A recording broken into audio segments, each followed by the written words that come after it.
ಮೊನ್ನೆ ಮ್ಯಾಚ್ ಆದಮೇಲೆ ಸುಮಾರು ಜನ ಹೇಳ್ತಿದ್ದೀರಾ ರೊಮಾರಿಯೋ ಶೆಪರ್ಡ್ ಮತ್ತು ಜಿತೇಶ್ ಶರ್ಮನ ಡ್ರಾಪ್ ಮಾಡಿ ಆ ಜಾಗಕ್ಕೆ ಬೆಥೆಲ್ ಮತ್ತು ಅಯ್ಯರ್ನ ಆಡಿಸ್ಬೇಕು ಅಂತ ಹೇಗಿದ್ರು ಫಿಲ್ ಶಾರ್ಟ್ ವಿಕೆಟ್ ಕೀಪಿಂಗ್ ಮಾಡ್ತಾರೆ ಅಂತ. ಬಟ್ ನನ್ನ ಪ್ರಕಾರ ಅವತ್ತಿನ ಮ್ಯಾಚಲ್ಲಿ Jitesh just had a bad day ಅಷ್ಟೇ. ಅವರು ಪ್ರತಿ ಬಾಲ್ನ ಸ್ಲಾಗ್ ಮಾಡೋಕ್ಕೆ ಹೋಗ್ತಾ ಇದ್ರು ಆ್ಯಂಡ್ ಲುಂಗಿ ಅಂಗಡಿ ಸಖತ್ ವೇರಿಯೇಷನ್ ಮಾಡಿ ಅವ್ರಿಗೆ ಚಳ್ಳೆ ಹಣ್ಣು ತಿನ್ಸಿದ್ರು ಅಷ್ಟೇ.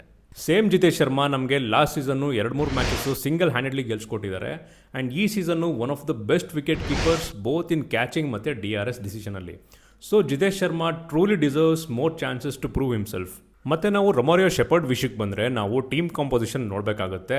ಬೆಥೆಲ್ ಅವರು ರೊಮಾರಿಯೋ ಶೆಪರ್ಡ್ನ ರೀಪ್ಲೇಸ್ ಮಾಡೋಕ್ಕಾಗಲ್ಲ. ಏನಕ್ಕೆ ಅಂದರೆ ಬೆಥೆಲ್ ಅವರು ಆಡೋದು 3rd or 4th ಪೊಸಿಷನಲ್ಲಿ ಆ್ಯಂಡ್ RCBಲಿ ಟಾಪ್ ಆರ್ಡರ್ ಪೊಸಿಷನ್ನು ಜಾಗ ಖಾಲಿ ಇಲ್ಲ. ಆ್ಯಂಡ್ ಯಾವುದೇ ಒಂದು ನಾವು ಬೆಸ್ಟ್ T20 ಟೀಮ್ ಅಂತ ನೋಡಿದಾಗ 2 ಪವರ್ ಹಿಟ್ಟರ್ಸ್ ಬೇಕೇ ಬೇಕು. RCBಲಿ ಆ ಪವರ್ ಹಿಟ್ಟರ್ಸ್ ರೊಮಾರಿಯೋ ಶೆಪರ್ಡ್ ಮತ್ತು Tim David. And Romario Shepherd ಅವರು ಈ ಟೂರ್ನಮೆಂಟಲ್ಲಿ ಆಡಿರೋದು less than 30 balls. I think ಅವ್ರನ್ನ ಇಷ್ಟು ಬೇಗ ಜಡ್ಜ್ ಮಾಡೋದು ತಪ್ಪಾಗುತ್ತೆ ಅಂತ ಅನಿಸುತ್ತೆ. ಇನ್ನು ಶೆಪರ್ಡ್ ಅವ್ರ ಬೌಲಿಂಗ್ ವಿಷಯಕ್ಕೆ ಬಂದರೆ ಫಸ್ಟ್ ಆಫ್ ಆಲ್ ಅವರು ಡೆತ್ ಬೌಲರ್ ಅಲ್ಲ. ಅವ್ರನ್ನ ಮಿಡಲ್ ಓವರ್ಸಲ್ಲಿ ಯೂಸ್ ಮಾಡಬೇಕಾಗಿತ್ತು. ಮೊನ್ನೆ ಅನ್ಫಾರ್ಚುನೇಟ್ಲಿ ಅವ್ರನ್ನ ಮಿಡಲ್ ಓವರ್ಸಲ್ಲಿ ಯೂಸ್ ಮಾಡೋಕ್ಕಾಗಲಿಲ್ಲ. ನಾವು ಒಂದು ವಿಷಯ ಮರಿಬಾರ್ದು, ಲಾಸ್ಟ್ ಇಯರ್ IPL ಫೈನಲಲ್ಲಿ ಅಕಸ್ಮಾತ್ ಶೆಪರ್ಡ್ ಅವರು ಶ್ರೇಯಸ್ ಅಯ್ಯರ್ ವಿಕೆಟ್ ತೆಗಿಲಿಲ್ಲ ಅಂದಿದ್ರೆ ಜಸ್ಟ್ ಇಮ್ಯಾಜಿನ್ ಏನಾಗ್ತಾ ಇತ್ತು ಮ್ಯಾಚ್ ಅಂತ. ಸೊ ಹೋಗೋಕ್ಕಿಂತ ಮುಂಚೆ ಒಂದು ಹೇಳೋಕ್ಕೆ ಇಷ್ಟಪಡ್ತೀನಿ, ಟ್ರಸ್ಟ್ DK ಅಣ್ಣ, trust Andy flavour, our team is in good hands.